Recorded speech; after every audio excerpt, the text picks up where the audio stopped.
How the hell are you? Just want to give you an update. We got good news on my wife's front. She has got her results back. She learned today that what she had in her neck, because we thought she had a spot and had moved to her neck, was just degenerative. So it's just because she was getting older. So all the cancer still contains to the breast. It's been the best news we've had to this point. Other than that, everything, all the tests that we've had to this point have come back that she has cancer, but it's just to the breast. Now it's growing. It's a big mass. And it's triple negative, but we still have a firm grasp that we're going to beat this thing. So, that is great. We talk to the doctor tomorrow when we'll find out exactly when we're going to get the port in and when we get her chemo started to get this thing beat back. It's going to be a long year, but we're going to make it. So, that being said, I want to talk about another problem in this world that is rare that runs in my family. It's called idiopathic pulmonary fibrosis. And if you don't know what that is, idiopathic means they don't know what causes it. Pulmonary means the lungs. And fibrosis means that it's basically just thickens up, scars up, and doesn't move air because it damages the small sacs in your lungs. Well, let me tell you why I bring this up. My mother died in year 2000. She died of it. She had it for 3.5 years. We've come a long way. 2014, we've had 2 new drugs that have come on the market. This chemotherapy drugs, basically, that have been commissioned to work and to help. Well, here's the thing. You ask why I'm bringing this up? I'll tell you.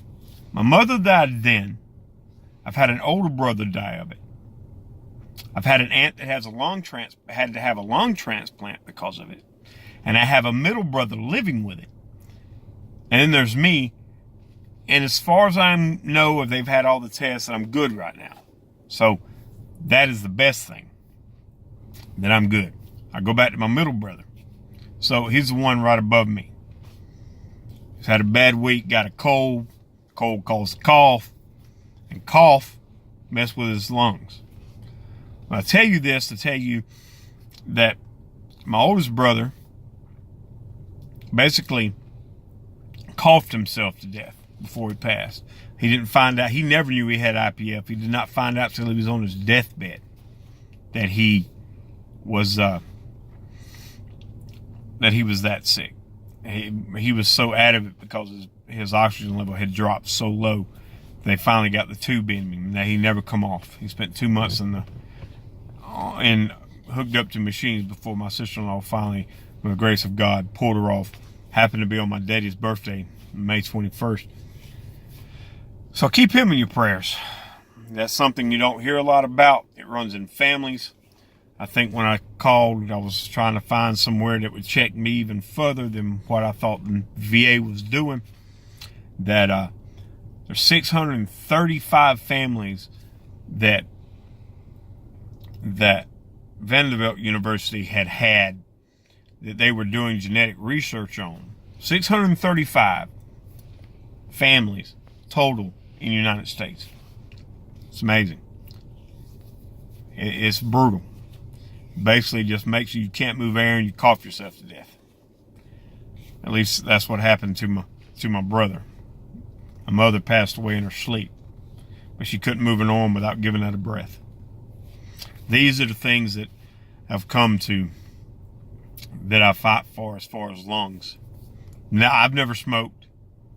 I've never done anything of that nature. My middle brother had, and he quit years back. But it just happened, and he has it. So my whole family, my mother and my 2 brothers have had IPF and living with it. And I'm fighting tooth and nail, night and day, praying that I don't never come down with this dreaded disease.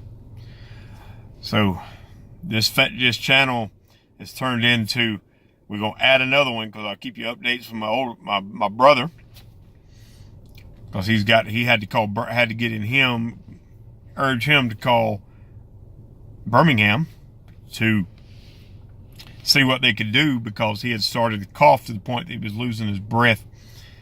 He's not able to do much because it's taking too much out of him. He's had to just sit down, and if you know anything about him, he'd rather be going because it makes him feel better mentally, I think, as well as physically. But when you can't breathe, it really doesn't allow for you to do anything of that nature. So, my wife, get her started, get my brother seen about. I want to thank again my 2 subscribers. Thumbs up. We'll get there. We're just starting. Like I said, this channel is not particularly one that I'm trying to grow, but I would like a little more feedback, a little more interaction, and with people, the YouTube world out there. So I thank you. I'm thinking about starting another YouTube channel that will be nothing like this. This will be me reading some of the day's news and give you my take on some of them. Not all of them would be what people want to hear, because I'm not politically correct. These are my thoughts. That's what the United States is great for, because, got to have free speech, because without free speech, I didn't say hate. I didn't say hateful speech. Can't have hateful speech. Got to let people say their piece, and if you don't agree with it, you can still love them and move on, because that's what a good world is made of. Y'all have a good day. Y'all have a good night. Oh, it's like 11:30 at night. I know I do a lot of my videos at night. There's a reason for that. Maybe I'll explain it later. However, y'all have a good day, and y'all be good.